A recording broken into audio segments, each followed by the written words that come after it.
Hey, what is up guys? I'm KBHD here, and this is your first look at the brand new LG G7 ThinQ. Now that whole long new name, LG G7 ThinQ, is kind of terrible in my opinion, so I'm just gonna call it LG G7 for the rest of this video, and probably forever. So I'd actually describe this G7 kind of like a V30, but updated for 2018. So I don't know if you remember the LG V30, one of the most underrated phones of last year. Basically, this feels like a very reactive phone in 2018, meaning it doesn't really do anything new that we haven't seen before, but a lot of the things it does, it has its own little LG twist on it. So on the outside, it's looking familiar, right? This one's silver, but there will be 4 colors. It's glass on the back and then aluminum around the rails. Yes, it does have wireless charging, and yes, it is really reflective, but not as bad as some others.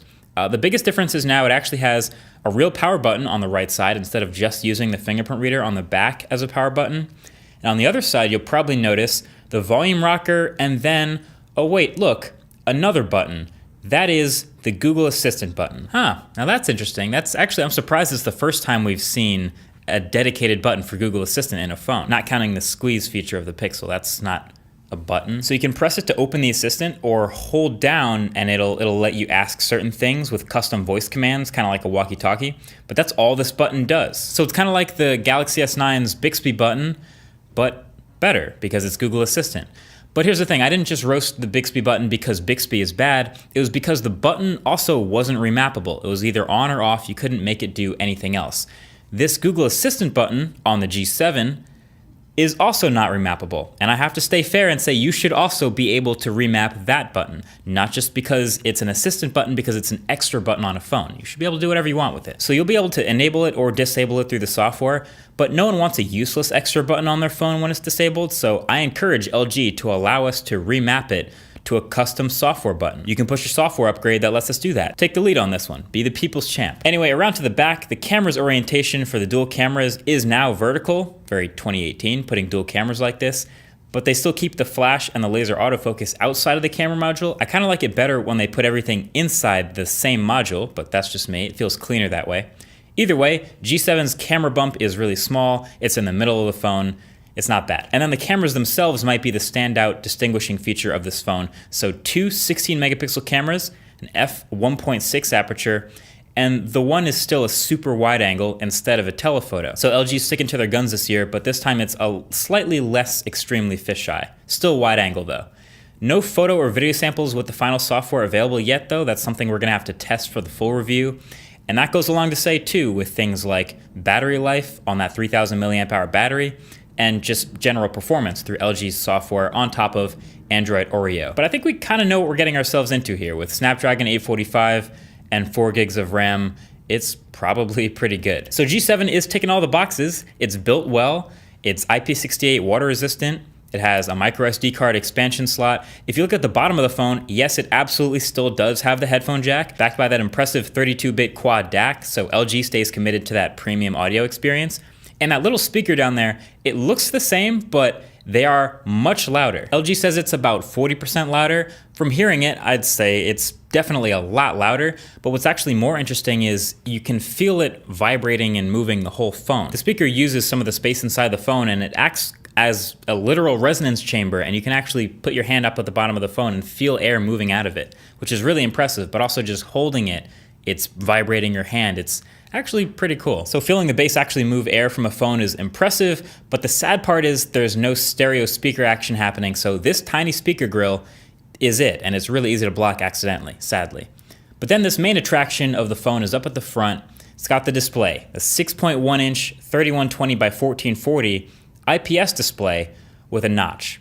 So this one's interesting. It's a big display with small bezels, obviously, so that's great for 2018. There's a bit of a small chin, more than some other phones, but not so big that it's like a huge problem for me. But the interesting part of their choice is to go with an LCD panel instead of an OLED. The biggest benefit to this was their super bright mode. There's a little toggle in the brightness slider, which is basically when you're outdoors, you can boost up this display's brightness by a lot. And I can definitely say it's effective. Samsung also kind of has something like this, and it's also an OLED display, but nobody can do panels quite like Samsung. So as long as what LG is doing here is effective, I don't mind, it works.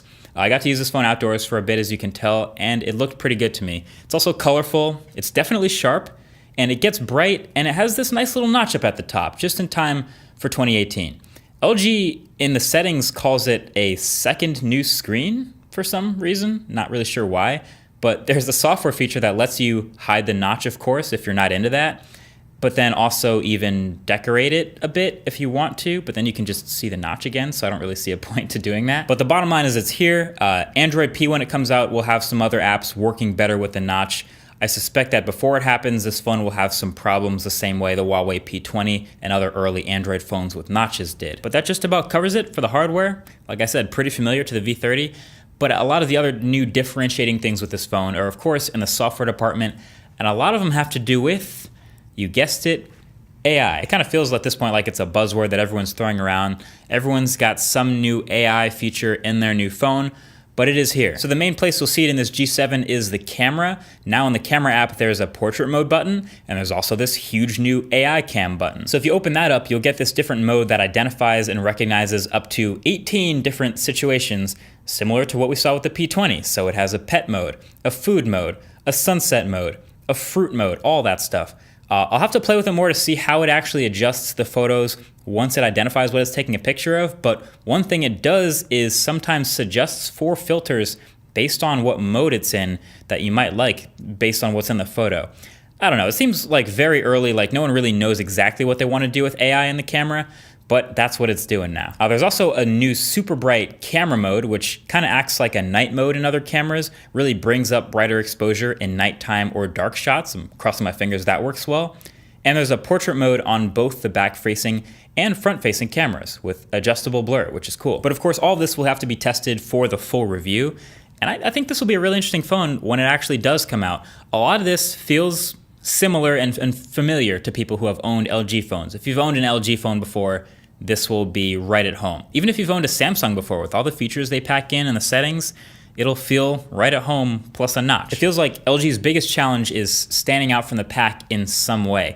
None of the features I really went over in this video about this new phone kind of break it away from the pack and give you a reason to get this phone over Galaxy S9 or even Pixel 2 or iPhone or whatever. It's still definitely unique with the wide-angle camera lens, I'll give it that.